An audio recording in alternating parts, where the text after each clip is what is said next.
Okay, so we have come to the last part, which is to connect all the ideas, the main themes of all three books, how these ideas are embedded in each other, and how these reflect each other to make up a complete Fanonian philosophy.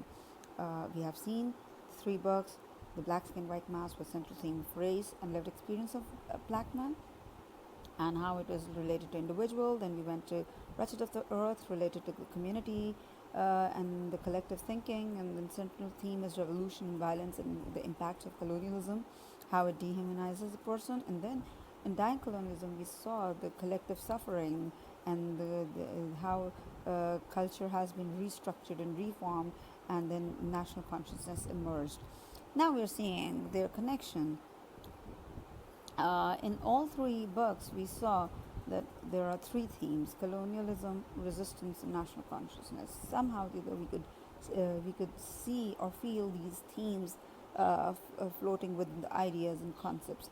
Now, colonialism is basically about all the impacts and impressions and the construction of subjectivities and construction of a colonized man, and then how it reacts, its resistance, and then what happens after resistance is emergence of national consciousness.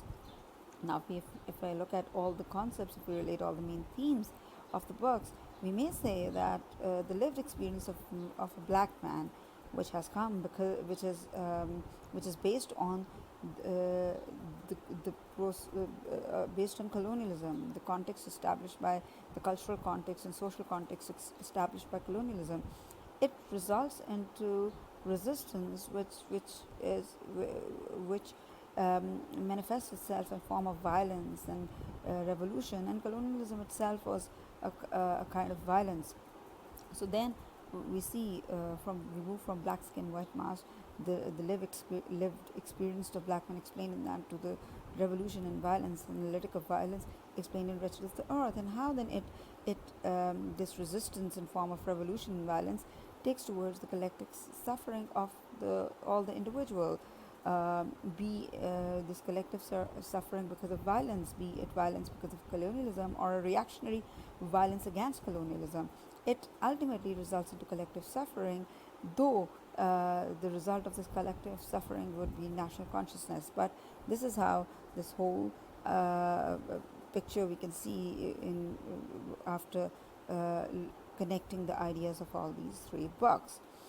Apart from now, while looking at all these connections, uh, we can see that there are similar themes uh, uh, which are in every book, but the most prominent themes um, are uh, are independent of the themes of other books, though they are connected to each other, they are linked to each other, but still every book has its own independent theme as well. Now, while understanding this particular idea, um, uh, we discussed I studied all the three books, and we discussed the ideas in these three books. Apart from that, these are the reference material from where I took the ideas, and these are the further reading material as well.